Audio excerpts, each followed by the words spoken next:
those were tough, excuse my language, tough-ass runs. Yeah. Am I allowed to say that? Yeah, you can. That one you can say. There's some other stuff where the radio gets a little squirrely, and we can save it for a podcast. But that one you're safe.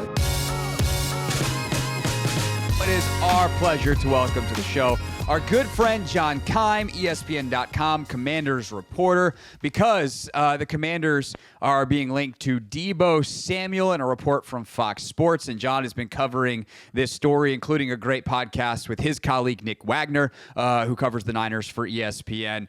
So definitely for more after our conversation, if you want some more background, you can check out John's pod, the John Keim Report, with that. And we welcome in Keim now. John, Cakes, what's up, dude? How are you? What up, Craig? How are you? I'm great. I very much appreciate your time here on a Friday evening. And as I said, you've been following this. And it's funny, these reports this time of year, Schultz kind of advances the story in that it's like, oh, there's serious interest, which sounds like maybe there's been a few more conversations. But this is a story that's been rolling in slow motion. So what do you know about the Commanders' interest in Deebo, how real it is, and what kind of parameters would need to be in place for them to try to make this move? Well, the parameters I'm not sure yet, but their interest is very real, and it always has been. Like, this is a guy they know well. I mean, obviously, from the time that you knew he was available and wanted out, like, this team was the natural link. And, Adam Peters was a GM there when they drafted him, and Anthony Lynn worked there for 2 years as a running backs coach and assistant head coach. So they know him very well. They know the impact he can have when healthy. So the interest is real. And the question will be, the Niners, it sounds like, according to their report, it sounds like Houston is also interested. So that, and obviously DeMeco Ryans would know him very well, having coached in San Francisco as well. So that's what it sounds like. It could come down to those two. What I know is that this team is in the mix.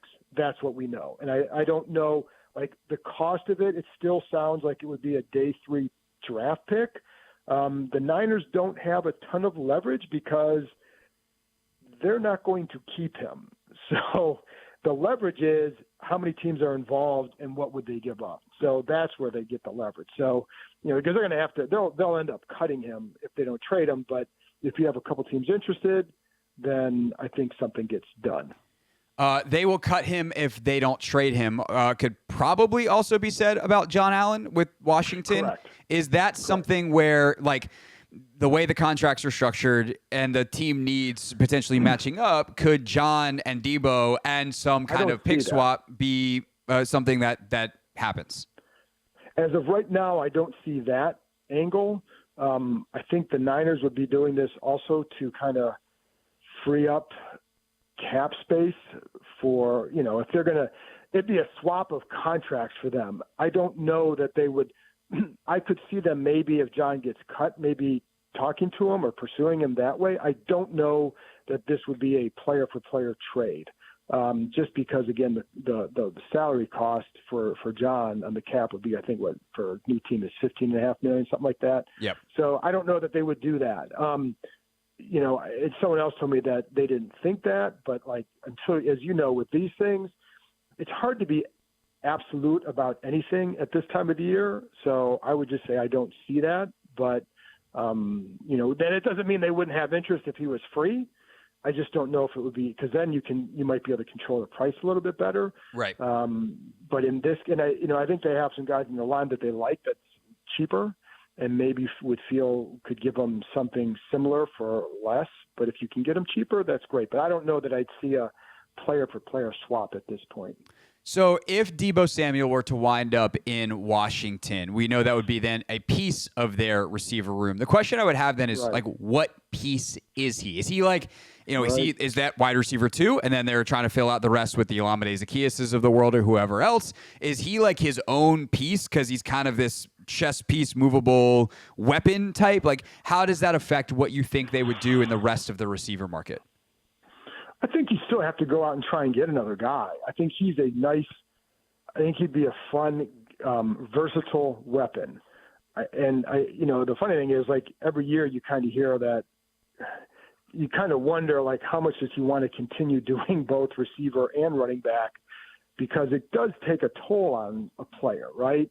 And it's not like he's carrying about 40 to 50 times a year. It's not like it's, 10 times a game or anything like that. But I think he does give you that ability. And I think in this offense, Cliff Kingsbury's shown that he can be very creative with how he uses players. But I would still say you would want another guy to complement both he and Terry McLaurin. But he gives you, as what they're looking for is as much as like, can you add a weapon? That's what he is. If he's healthy, and he has, that's the big key here. If he's healthy, he is then a weapon. And so what you want to add to your offense is as many weapons as possible. So, but you could still, I think what it means, Craig, is that you don't have to go out and get, maybe spend more money on that position.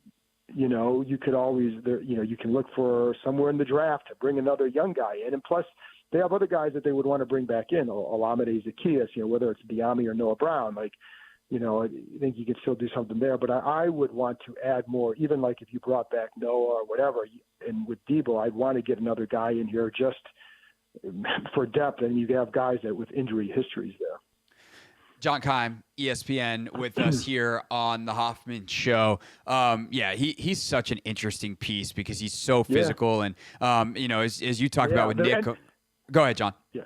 I'm sorry. I apologize for interrupting, but the physical part is also another aspect here. And as you know, like that was a huge thing for Kyle Shanahan with his receivers and something they want to bring here. And, I think that is a very understated but important part of what he would bring. No doubt about it. And he's just a different body type. I actually saw him a couple of weeks, or like last week. I was out in Phoenix and was at the Exos facility, and he was working out. And I was just like, God, even amongst NFL dudes, like that is a big dude. And that's why he can do the running back stuff and all of that. So in the rest of the receiver room, John, as you've been talking to folks as we head towards free agency next week, you could tell me that Diami Brown makes $5 million next year. You could tell me that he makes $15 million next year, and I would believe you. Have you gotten any kind of gauge on where you think his market will be, a younger guy with real speed? I don't, but because the hard part for him is that the production wasn't there until later, but he does give you something, right? I think what he showed this year was the ability to, the screens. He was really good in the screen game. And he's, I think he gives you something, right? Coupled with the speed. And so do you trust what he showed down the stretch? Is that, who he will be for you? So I'm with you. Like I could see anything with him. I could see another, would he be another 1-year deal? Prove it, because just because what people have, are they going to look at the first 3 years or alone or not even? You can't look at it alone. But how much are you going to weigh that with this last year? But then you have to look at this past year. Well, now he's playing with a quarterback who can get the ball down the field. He can do different things, and he did do well in the playoffs. So that has to be a factor. So I could see him getting something better.